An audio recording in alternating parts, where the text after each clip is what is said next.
Welcome to Srivastava classes. आज के इस वीडियो के अंदर हम अपने सब्जेक्ट ईवीएस के यूनिट 5 का जो हमारा फर्स्ट चैप्टर है पर्यावरण प्रदूषण, इसका पार्ट 3 करने वाले हैं। फ्रेंड्स, हम ऑलरेडी हमारे यूनिट 5 के चैप्टर फर्स्ट का 2 पार्ट जो है वो अपलोड कर चुके हैं, जिनका लिंक आपको डिस्क्रिप्शन बॉक्स में मिल जाएगा। तो चलिए स्टार्ट करते हैं अपना पार्ट 3। और हाँ, एक और बात मैं आपको बता दूँ कि ये जो हमारा चैप्टर फर्स्ट है इस यूनिट का, ये इस वाले वीडियो के अंदर कंप्लीट हो जाएगा। चलिए स्टार्ट करते हैं पार्ट 3। फर्स्ट पहला जो हमारा सबसे पहला टॉपिक है इसका, वो है ध्वनि प्रदूषण। अच्छा, एक और बात मैं आपको बताऊं, इसके अंदर जैसे प्रदूषण से रिलेटेड हमारा पूरा चैप्टर है, तो मैं आपको प्रदूषण क्या है, वायु प्रदूषण, जल प्रदूषण, मृदा प्रदूषण, ये सब जो है मैं आपको पहले ही पढ़ा चुकी हूँ दोनों पार्ट्स के अंदर।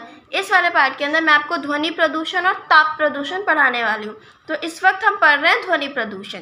तो ये मानव जनित प्रदूषण है। मानव जनित यानी कि हम इंसानों द्वारा पैदा किया हुआ, तो ये हम इंसानों द्वारा बनाया हुआ प्रदूषण है। विभिन्न स्रोतों से उत्पन्न ध्वनि का मानव की सहन शक्ति सीमा से अधिक तथा असहज होना ही ध्वनि प्रदूषण है। तो क्या होता है, अलग अलग ध्वनि के स्रोत होते हैं, यानी कि सोर्सेज होते हैं, अलग अलग ऐसी चीज़ें होती है जिनसे आवाज़ आती है। जैसे कि हमारे टेलीविज़न हो गया, वॉशिंग मशीन हो गई, है ना, हमारे घर में मिक्सी ग्राइंडर वगैरह होते हैं, ये सब। तो मतलब अलग अलग स्रोत होते हैं, सोर्स होते हैं आवाज़ के, यानी कि ध्वनि के। तो उन सब से जो उत्पन्न होती है ध्वनि, अगर वो हम इंसानों के लिए हमारी सहन शक्ति से ज़्यादा है, यानी कि वो इतनी तेज़ आवाज़ है, इतने तेज़ वो मतलब नॉइज़ है कि हम उसको सहन नहीं कर पा रहे, हमारे कानों में वो चुभ रही है, या फिर बिल्कुल इस लायक हो गई कि उसे सुन के हम कुछ हमसे असहज, यानी कि बिल्कुल ही जैसे हम एक सेकंड के लिए भी ना सुन सके, ऐसी आवाज़ है, तो उसे ही प्रदूषण कहते हैं। यानी कि जो ध्वनि हम लोगों के लिए सुनने लायक नहीं है, जो हम लोगों के कानों को सुनने में अच्छी नहीं लगती, उससे हमें दिक्कत होती है, तो उसी को ध्वनि प्रदूषण कहते हैं। तो इसे डेसिबल के इकाई में मापते हैं। तो देखो मैं फ्रेंड्स बताऊं, जैसे कि क्या होता है, ध्वनि प्रदूषण को नापने का तरीका क्या होता है, इसको डेसिबल्स में नापा जाता है। जैसे आप वज़न होता है, वज़न को आप किस में नापते हो, वज़न को आप नापते हो किलोग्राम में, कि 1 किलोग्राम, 2 किलोग्राम। लंबाई को आप नापते हो मीटर में, ठीक है। तो ऐसे ही जो हमारा ध्वनि होता है, आवाज़ होती है, उसको हम डेसिबल में नापते हैं, और डेसिबल को शॉर्ट फॉर्म में डीबी इस तरीके से लिखते हैं, ठीक है। विश्व स्वास्थ्य संगठन ने ध्वनि की उच्च मात्रा का स्तर दिन में 45 डेसिबल और रात में 35 डेसिबल तय किया है। तो विश्व स्वास्थ्य संगठन जो है हमारा, उन्होंने एक स्तर तय कर दिया, यानी कि एक लेवल जो है वो डिसाइड कर दिया कि अगर हम मतलब कि दिन के अंदर जो है हम 45 डेसिबल मतलब इतने लेवल वाली हम जो है आवाज़ सुनने के लायक होते हैं, और रात को हम इतनी सुनते हैं। तो विश्व स्वास्थ्य संगठन ने ध्वनि की उच्च मात्रा का स्तर जो है, यानी लेवल जो है वो डिवाइड कर दिया। उन्होंने बता दिया दिन में हम 45 डेसिबल तक की सुनते हैं और रात में हम 35 डेसिबल तक की सुनते हैं। ये इन्होंने तय कर दिया कि ये हमारे कानों के लिए अच्छी हैं। अगर हम मतलब देखो 45 डेसिबल तक के बीच में मतलब कितनी भी हो, 1 2 3 4 5 45 तक कितनी भी हो, तो वो हमारे लिए मतलब आसान होती है, उसे हम आराम से सुन सकते हैं, वो हमारे कानों के लिए ज़्यादा हानिकारक नहीं होती। रात में 35 क्यों बोला है, क्योंकि देखो रात को सबको सोना होता है। अगर आपको सोना है, नींद के लिए कम शोर का होना बहुत ज़रूरी होता है, यानी कि एक ऐसे एनवायरनमेंट का होना जिसमें शोर बहुत कम हो, जिसमें आप एक चैन की नींद ले सके। तो इसलिए रात में इन्होंने 35 डेसिबल्स दे दिया है। नेक्स्ट है हमारा अप्रिय ध्वनि, यानी कि जो ध्वनि हमें पसंद ना है, अप्रिय, वो शोर कहलाती है। 75 डेसिबल से ज़्यादा की ध्वनि जीवधारियों के लिए हानिकारक होती है। तो 75 डेसिबल से अगर ज़्यादा होती है कोई ध्वनि, तो वो हम इंसानों के लिए या फिर जीव मतलब किसी भी जीव के लिए वो बहुत ज़्यादा हानिकारक होती है। नेक्स्ट जो हमारा सब टॉपिक है वो है ध्वनि प्रदूषण के कारण, किन किन कारणों की वजह से नॉइज़ पोल्यूशन जो है वो फैलता है। सबसे पहला प्राकृतिक स्रोत, यानी कि जो प्रकृति से उत्पन्न होते हैं वो वाले स्रोत है सारे। इन स्रोतों के अंतर्गत बादलों की गरज, आपने सुना ही होगा, जब मतलब बारिश होनी होती है उससे पहले बादल जो होते हैं कितनी तेज़ तेज़ गरजते हैं। बिजली की कड़क, तीव्र हवाएं, यानी कि तेज़ तेज़ हवाओं के चलने की आवाज़, टॉर्नेडो, उच्च जलप्रपात यानी कि जब बहुत तेज़ी से पानी की जो उछालें होती हैं, वेव्स होती हैं, ज्वालामुखी का फटना, भूकंप आदि। तो इन सब से जो आवाज़ें आती हैं वो ध्वनि प्रदूषण के प्राकृतिक स्रोत होते हैं। नेक्स्ट हमारा मानवीय स्रोत, यानी कि हम इंसानों द्वारा जो पोल्यूशन फैलाया जाता है, जिन जिन कारणों से फैलता है। तो मानवीय स्रोत ज़्यादा हानिकारक है। तो अब इसमें कौन से स्रोत आते हैं? यातायात, वाहन ध्वनि प्रदूषण के प्रमुख कारण हैं। देखो हमारे जितने भी व्हीकल्स हैं, हम कार से जो हॉर्न बजाते हैं वो हॉर्न एक ध्वनि प्रदूषण फैलाता है, वो भी है ना। स्कूटर, रेल, हमारा एयरप्लेन यानी कि हवाई जहाज़, इससे भी 80 से 140 डेसिबल तक की ध्वनि पैदा होती है। एंड अभी मैंने आपको बताया था फर्स्ट वाले पेज पे कि 75 डेसिबल से अगर कोई आवाज़ तेज़ होती है तो हमारे लिए वो काफ़ी हार्मफुल होती है। तो मनोरंजन स्थलों में रॉक संगीत, पॉप संगीत ध्वनि प्रदूषण बढ़ाने में अग्रणी होते जा रहे हैं। तो आजकल के टाइम पे तो आप सबको पता ही है फ्रेंड्स, हम जो यूथ हैं, हमको rock music and pop music जो होता है उसको सुनने में ज़्यादा इंटरेस्ट है। हम ज़्यादा फोक सॉन्ग्स में हम इतना इंटरेस्ट नहीं रखते हैं। तो ये जो हमारा रॉक सॉन्ग्स होते हैं, हमारा रॉक म्यूज़िक होता है, ये भी एक नॉइज़ पोल्यूशन का कारण है।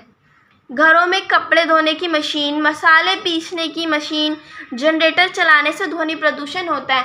तो हमारे घर में जो हम कपड़े धोने की मशीन यूज़ करते हैं, हम ग्राइंडर मिक्सर यूज़ करते हैं, जनरेटर वगैरह, ये भी ध्वनि प्रदूषण फैलाते हैं।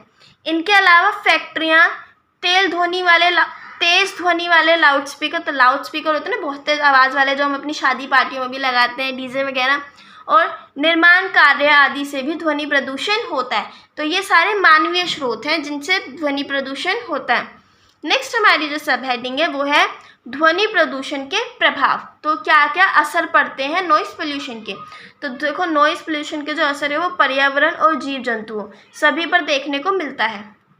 मनुष्य में इसके कारण सुनने की क्षमता में कमी, यानी कि हम इंसानों के अंदर हमारी सुनने की जो एबिलिटी होती है उसमें कमी आती है। गर्भपात का मतलब होता है फ्रेंड्स एक तरीके से जब जो बेबी होता है वो यूट्रस के अंदर ही उसकी डेथ हो जाए तो उसको बोलते हैं गर्भपात।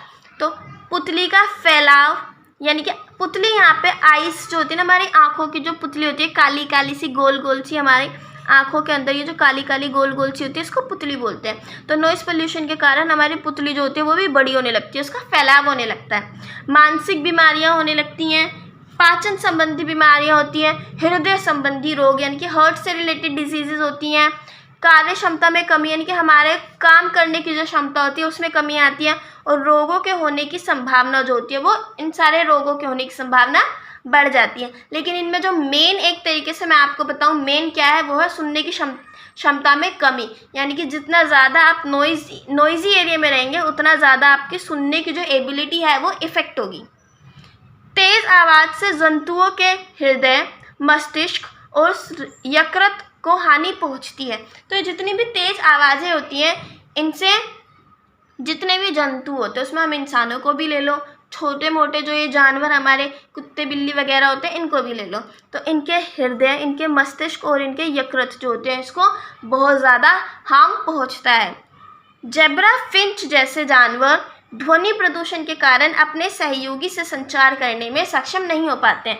तो मैंने एक वैरायटी बता दी जानवर की, जेब्रा फिंच। तो ये एक जानवर है, ये क्या करते हैं, इतना ज़्यादा नॉइज़ पोल्यूशन होता जा रहा है, जैसे कि एक जेब्रा फिंच हो गया, एक ये वाला जेब्रा फिंच हो गया, तो ये ध्वनि प्रदूषण की वजह से अपने सहयोगी के साथ, यानी कि जो भी इसका पार्टनर है उसके साथ ये बातचीत भी नहीं कर पाते, इनको दिक्कत होती है बातचीत करने में नॉइज़ पोल्यूशन की वजह से।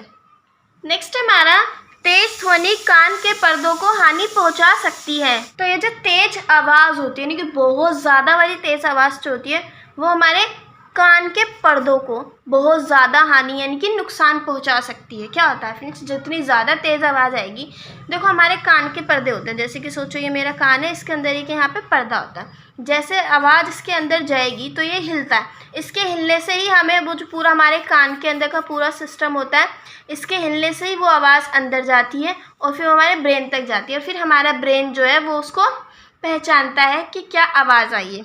तो ये पूरा सिस्टम होता है। तो जब ज़्यादा तेज़ आवाज़ आती है तो ये जो हमारा पर्दा होता है ये बहुत ज़्यादा तेज़ी से हिलता है और इसके फटने के जो चांसेस होते हैं वो बढ़ जाते हैं। तो ये हमारा पॉइंट नंबर 5 हो गया। देखो फ्रेंड्स, मैंने आपको एक एक लाइन के पॉइंट्स बताए हैं, बट मैं आपको अच्छे से समझाने की कोशिश कर रही हूँ। तो देखो, आप ना अभी ग्रेजुएशन लेवल पे हो, तो आप एक एक लाइन के पॉइंट्स लिखोगे तो वो नहीं चलेगा। आपको कम से भी कम 2 से 3 लाइन के पॉइंट्स हैं फ्रेंड्स, वो लिखने पड़ेंगे अपने एग्ज़ाम में। अब चाहे आपका ऑनलाइन एग्ज़ाम हो या फिर आपका ऑफलाइन एग्ज़ाम हो, देखो आपको ये जो पॉइंट्स है ये तो लिखने पड़ेंगे। तो इसके लिए आपको इन्हें समझना भी पड़ेगा। मैंने आपको समझाने की कोशिश पूरी कर रही हूँ कि आपको एक पॉइंट बहुत अच्छे से समझ आ जाए और आप एग्ज़ाम में बनाते चले जो आपको बिल्कुल भी दिक्कत ना हो।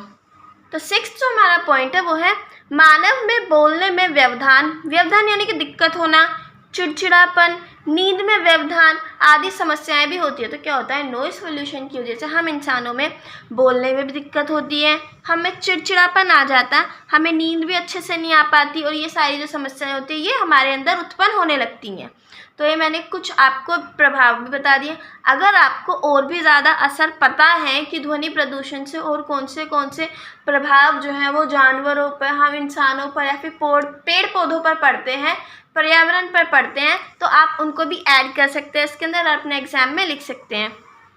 तो नेक्स्ट हमारा है ध्वनि प्रदूषण पर नियंत्रण, यानी कि अब हम इसको काबू में कैसे ला सकते हैं, इस पर कैसे नियंत्रण कर सकते हैं।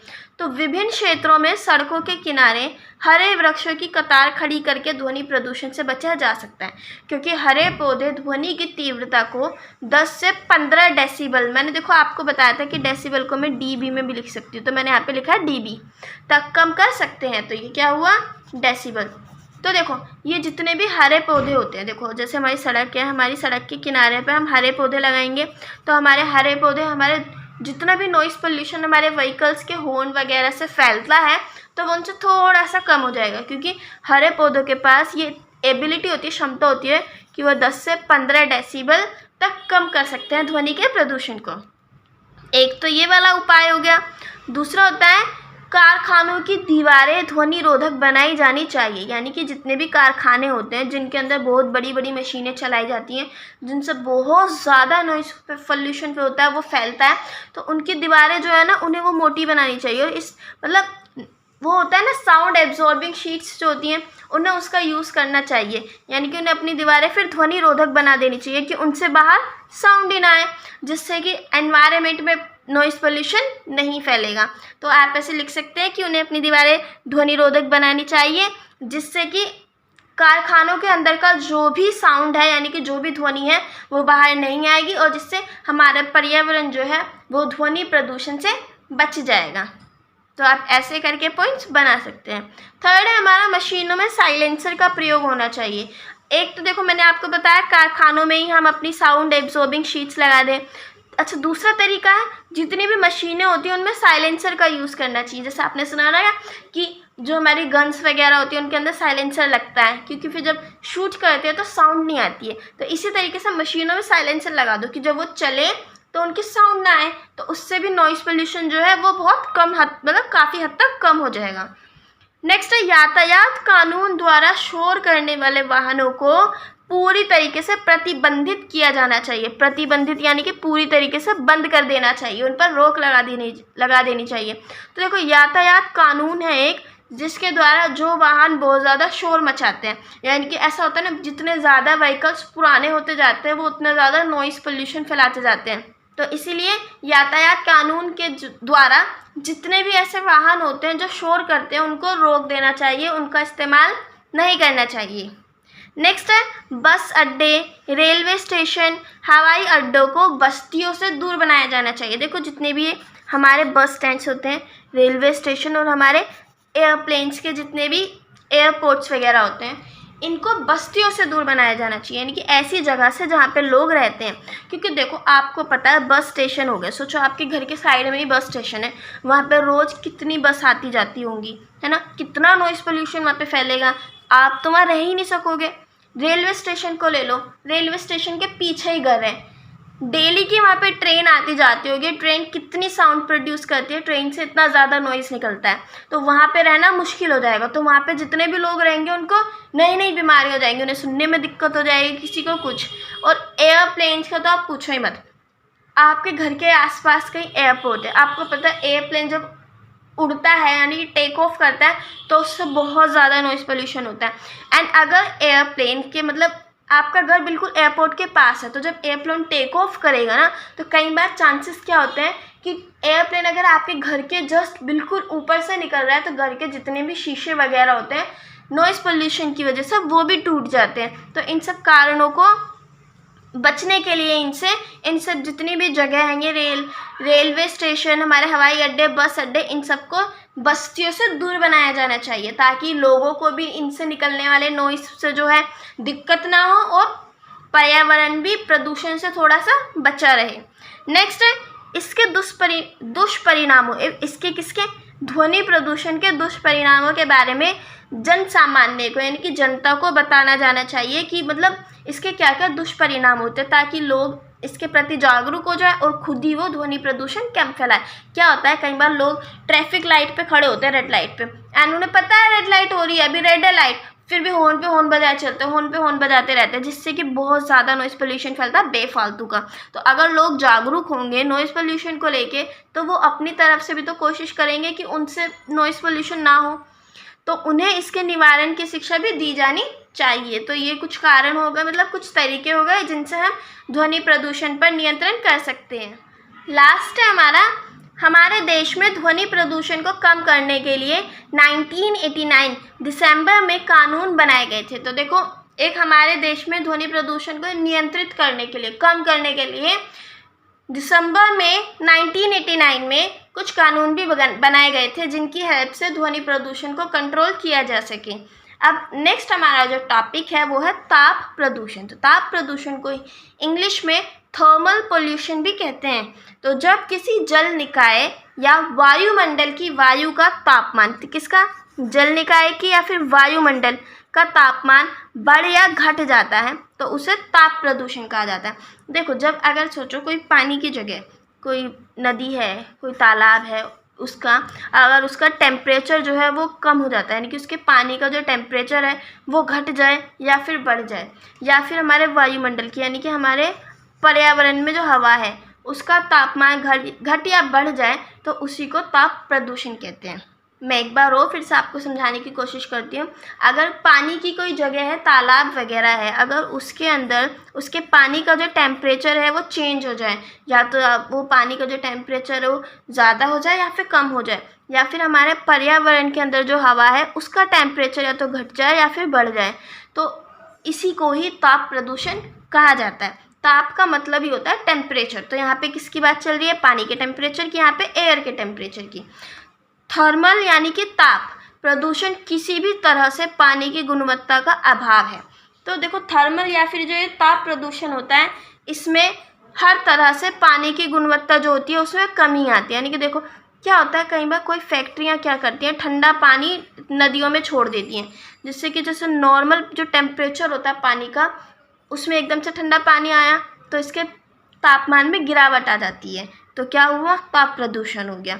या फिर उन्होंने गर्म पानी छोड़ दिया तो इसके जो तापमान में बढ़ोतरी हो जाती है तो भी ताप प्रदूषण हो गया। तो ये बताया है कि ताप प्रदूषण किसी भी तरह से पानी की गुणवत्ता यानी कि उसकी क्वालिटी को इफेक्ट करता है।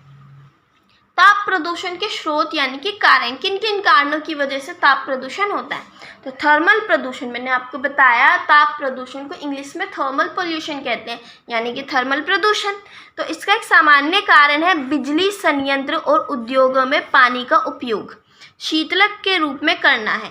क्या होता है फ्रेंड्स, कई बार जो बिजली संयंत्र यानी कि हमारे इलेक्ट्रिक प्लांट्स होते हैं, यानी ऐसी जगह जहाँ पर बिजली बनाई जाती है उनको बिजली संयंत्र कह देते हैं, या फिर उद्योगों में पानी का जो इस्तेमाल करते हुए एक शीतलक के रूप में करते हैं। शीतलक यानी कि कूलेंट, यानी कि ठंडा करने के लिए, किसी भी चीज़ को ठंडा करने के लिए पानी का इस्तेमाल किया जाता है इन सब जगह पे। तो जब इस्तेमाल हुए जल को नदियों में छोड़ा जाता है, यानी कि जब इसमें जो पानी इस्तेमाल हुआ इनमें, तो उसके बाद जब उस पानी को नदियों में वापस से छोड़ दिया जाता है तो उसका तापमान बढ़ जाता है। क्यों, देखो ये यहाँ पे इन्होंने ठंडा करने के लिए पानी का इस्तेमाल किया था, यानी ये पानी ठंडा है और इन्होंने इस ठंडे पानी को इसके अंदर भेज दिया तो पानी का जो टेम्परेचर है वो बढ़ जाता है और जिससे कि ताप प्रदूषण होता है। तो ये भी एक कारण है ताप प्रदूषण का। नेक्स्ट है थर्मल प्रदूषण का एक कारण जलाशय। अब जलाशय में देखो तालाब भी हो सकता है, ठीक है, या फिर कोई ऐसी जगह है जहाँ पे पानी होता है, वो सब जलाशय में आ जाता है। तो इसका एक कारण है जलाशय, तालाब या फिर टंकी द्वारा बहुत ही ज़्यादा ठंडे पानी को नदियों में बहाने से होता है। तो देखो, अगर नदियों में टंकियों से बिल्कुल ठंडा पानी भेज दिया या फिर जलाशयों में मतलब जो है बहुत ज़्यादा ठंडे पानी को बहा दिया गया, तो इससे ताप प्रदूषण होता है। देखो, एक तो कारण था कि ये जितने भी उद्योग वगैरह होते हैं इन्होंने नदियों में छोड़ दिया। दूसरा कारण है किसी जलाशय वगैरह में या फिर टंकी के जरिए से नदियों में ठंडा पानी छोड़ दिया गया। अब तीसरा है कोयले को जलाने से भी ताप प्रदूषण होता है। क्या होता है? देखो फ्रेंड्स, कोयले को जलाया, किसी भी फैक्ट्री ने या फिर उद्योग में उसमें कोई काम चलता है और उन्हें ज़रूरत है कोयले की और वो उसको जलाते हैं, तो उससे बहुत सारा पोल्यूशन फैलता है, जिससे कि वो जितना भी पोल्यूशन गैसेज होती हैं वो हवा में जाके इकट्ठी हो जाती हैं। तो उससे क्या होता है, ये जो पोल्यूशन है ये हवा का जो टेम्परेचर होता है उसको घटाया बढ़ा देता है, और जिसको भी ताप प्रदूषण कहते हैं। मैंने आपको बताया था, अगर हमारी हवा जो है उसका तापमान भी घटता है बढ़ता है तो वो भी ताप प्रदूषण में आता है। तो देखो, कोयले को जलाने से अगर हमारी एयर का टेम्परेचर घटता है या फिर बढ़ता है तो इसको भी ताप प्रदूषण कहते हैं। नेक्स्ट है मृदा अपरदन, भी ताप प्रदूषण का एक कारण है। अब मृदा अपरदन मैंने आपको फर्स्ट वीडियो में भी बताया था। क्या होता है, अगर मिट्टी है, जैसे एक जगह की मिट्टी है, अगर वो यहाँ से कभी बारिश आई इसके ऊपर या फिर तेज़ हवाएं चल के आई, अगर वो एक जगह से दूसरी जगह चली जाती है, इसी को कहते हैं मृदा अपरदन, और इसी को कहते हैं मिट्टी का कटाव। तो ये जो मृदा अपरदन होता है इसकी वजह से भी ताप प्रदूषण होता है, ये भी एक कारण है ताप प्रदूषण का। नेक्स्ट है हमारा वनों की कमी और औद्योगिक कचरा आदि भी इसके कारण है।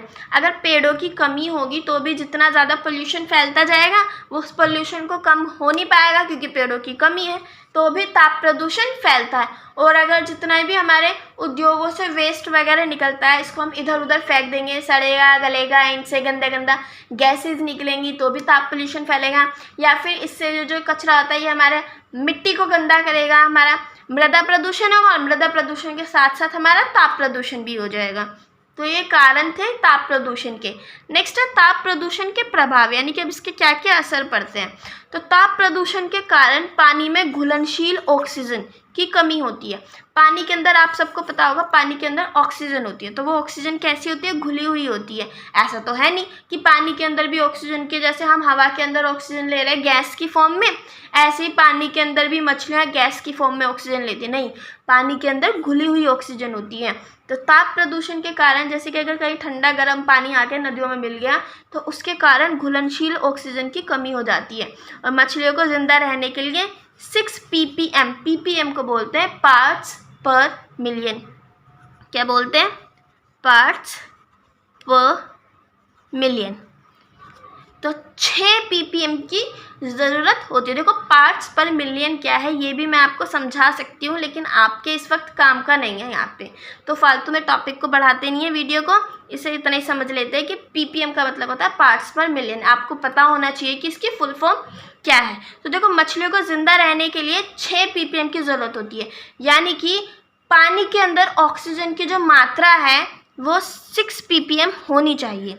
तो अगर उससे मतलब जो उच्च तापमान का पानी जो होता है वो उसको सहन नहीं कर सकती, यानी अगर पानी का टेम्परेचर ज़्यादा हो जाएगा तो वो उसको सहन नहीं कर पाएंगी, और ऑक्सीजन की कमी के कारण जल का तापमान जो होता है वो बढ़ जाता है और मछलियाँ मर जाएंगी। नेक्स्ट है पानी का उच्च तापमान उसके भौतिक और रासायनिक गुणों को बदल देता है, यानी कि पानी का जैसे जैसे टेम्परेचर बढ़ता है, ज़्यादा होता है, तो उससे पानी के जो फिज़िकल कैरेक्टरिस्टिक होते हैं और जो उसके केमिकल कैरेक्टरिस्टिक्स होते हैं, यानी कि उसके फिज़िकल और उसके केमिकल जो गुण होते हैं वो बदल जाते हैं। यानी कि जैसे जैसे पानी का टेम्परेचर बढ़ता है वैसे वैसे पानी के गुण बदलते रहते हैं।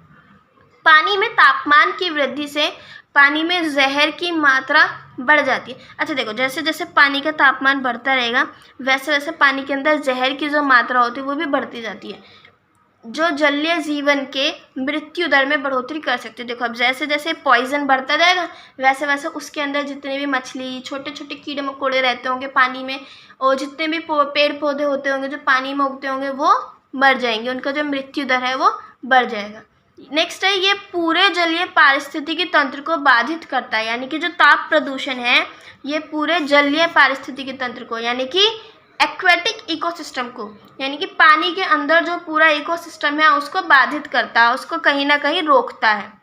ताप प्रदूषण के कारण जीवों की क्षति भी होती है। अब देखो ताप प्रदूषण के कारण बहुत सारे ऐसे जीव है जो अपनी जान गंवा देते हैं। ऐसे बहुत सारे कीड़े मकोड़े, बहुत सारे ऐसे जानवर हैं जो हवा में पोल्यूशन की वजह से अपनी जान गंवा देते हैं, पानी के अंदर पोल्यूशन की वजह से अपनी जान गंवा देते हैं। तो ताप प्रदूषण के कारण जीवों की क्षति होती है, क्योंकि बहुत से ऐसे जीव हैं जो तापमान में बदलाव के कारण मर जाते हैं, जिन्हें बिल्कुल भी अगर टेम्परेचर में चेंज आता है तो वो सहन नहीं कर पाते और वो मर जाते हैं। तो ये ताप प्रदूषण है, इससे पर्यावरण का ताप भी बढ़ता है, मैंने बताया था। तो इससे जो हमारी एयर होती है, हमारी हवा होती है, उसका ताप, उसमें बहुत सारा पोल्यूशन हो जाता है, जिसकी वजह से हमारी हवा का जो तापमान होता है वो घटिया बढ़ जाता है। तो हमारा पर्यावरण भी प्रदूषित होता है ताप प्रदूषण से। तो नेक्स्ट हमारी सब हेडिंग है वो है फ्रेंड्स ताप प्रदूषण की रोकथाम, यानी कि अब हम इसकी रोकथाम कैसे कर सकते हैं। तो देखो एक तो तरीका है गर्म पानी के ताप का भवनों को गर्म करने में उपयोग, यानी कि जैसे कोई गर्म पानी की नदी वदी है, अब उसका जो भी टेम्परेचर है, देखो गर्म पानी की नदी है, इसका जो टेम्परेचर घट बढ़ गया है, तो इसके टेम्परेचर का हम भवनों को यानी कि अपने घर वगैरह किसी भी बिल्डिंग को गर्म करने में इस्तेमाल कर सकते हैं। तो इससे भी ताप प्रदूषण की रोकथाम होती है। दूसरा, स्विमिंग पूल को गर्म करने में इसका इस्तेमाल करने से भी इसमें रोकथाम की जा सकती है। तो देखो अब जैसे पानी है, इससे जो भी टेम्परेचर है, इसके टेम्परेचर का इस्तेमाल हम स्विमिंग पूल का जो पानी होता है उसको गर्म करने में भी कर सकते हैं। तो एक तरीका ये हुआ ताप प्रदूषण को कंट्रोल में लाने का। तीसरा है वृक्षारोपण करके हम पेड़ पौधे लगा सकते हैं, जिसकी वजह से भी इसे रोका जा सकता है। तो देखो हम पेड़ पौधे लगाएंगे, ऑक्सीजन की जो मात्रा वो बढ़ेगी और प्रदूषण जो है फिर वो कम हो जाएगा, जिससे हमारे हवा जितनी भी होती है उसका टेम्परेचर घट बढ़ जाएगा, तो इतना ज़्यादा असर नहीं पड़ेगा दूसरे जीवों पर भी। फोर्थ है हमारा कृत्रिम शीतलन कुंड या फिर तालाबों का उपयोग करके भी इसे रोका जा सकता है। कृत्रिम का मतलब होता है मैन मेड, जो हम इंसान बनाते हैं। तो हम इंसान किसी ऐसी तालाब या फिर कुंड का मतलब ये हुआ तालाब, छोटी से कोई गड्ढा खोद दो, तो एक इसका भी उपयोग कर सकते हैं, जिसमें उद्योगों से निकलने वाले गर्म पानी को नदियों या फिर तालाबों में छोड़ने से पहले इन्हें मनुष्य द्वारा निर्मित तालाबों या फिर कुंड यानी कि जो हम ये बनाएंगे इनमें ठंडा होने के लिए छोड़ दिया जाए। यानी कि अगर गर्म पानी आया है तो उनको पहले इन तालाबों कुंड में छोड़ना चाहिए, ताकि वो फिर उसका जो टेम्परेचर है वो एटमॉस्फेरिक टेम्परेचर हो जाए, यानी कि वातावरण के हिसाब से तालमेल खा जाए, और फिर उसको दूसरी नदी या फिर तालाब में छोड़ना चाहिए। तो इससे भी क्या होता है, ताप प्रदूषण की रोकथाम हो सकती है। नेक्स्ट है नाभिकीय संयंत्र पर नियंत्रण करके भी ताप प्रदूषण को कम किया जा सकता है। नाभिकीय संयंत्र यानी कि न्यूक्लियर प्लांट्स, तो न्यूक्लियर प्लांट्स पर नियंत्रण करके भी, इन पर भी कंट्रोल करके हम ताप प्रदूषण को कम कर सकते हैं। नेक्स्ट है उद्योगों में कोयले का प्रयोग कम किया जाए। देखो अगर फ्रेंड्स कोयले का जो इस्तेमाल है वो बिजनेसेस में, उद्योगों में कम किया जाएगा तो कोयला कम जलेगा, तो कोयले से जो गैसेस निकलती हैं वो भी कम बनेंगी। तो अगर वो एनवायरनमेंट में वो गैसें ही नहीं निकलेंगी तो जिससे कि क्या होगा, ताप प्रदूषण भी कम होगा। नेक्स्ट है तापीय प्रदूषण को कम करने के लिए ताप को सीधे विद्युत में परिवर्तित करना एक अच्छा तरीका है। आजकल क्या करते हैं फ्रेंड्स, जितना भी ये ताप प्रदूषण होता है, जितना भी ये टेम्परेचर घटता बढ़ता है, इसको कम करने के लिए इस टेम्परेचर को ही सीधे लाइट में यानी कि इलेक्ट्रिसिटी में चेंज कर देते हैं। तो इससे भी एक बहुत अच्छा तरीका हुआ। क्या हुआ, अगर टेम्परेचर जो है ये, अगर मतलब देखो नदियों के पानी का टेम्परेचर घटा बढ़ा, इसको सीधा अगर हम लाइट में कन्वर्ट कर देंगे तो इससे हमारे दो फ़ायदे हैं। पहला, हमारा ताप प्रदूषण कम हो जाएगा। दूसरा, हमारी इलेक्ट्रिसिटी जो है उसकी डिमांड इतनी ज़्यादा है हमारी कंट्री में, तो वो भी पूरी हो जाएगी। तो दो फ़ायदे हो गए। तो ये सारे तरीके हुए जिसकी वजह से हम ताप प्रदूषण को कम कर सकते हैं, फिर उस पर रोकथाम कर सकते हैं। तो आई होप फ्रेंड्स आपको ये पूरा चैप्टर क्लियर हो गया होगा। इस वीडियो के अंदर हमारे पूरा चैप्टर कंप्लीट हो गया है। अगर आपको इससे रिलेटेड कोई भी डाउट है तो आप मुझे कमेंट बॉक्स में कमेंट कर सकते हैं, मैं आपका डाउट क्लियर करने की पूरी कोशिश करूँगी। और अगर आपको वीडियो पसंद आती है तो प्लीज़ लाइक कीजिए, कमेंट कीजिए एंड शेयर तो ज़रूर कीजिए। Thanks for watching. जय हिंद, जय भारत।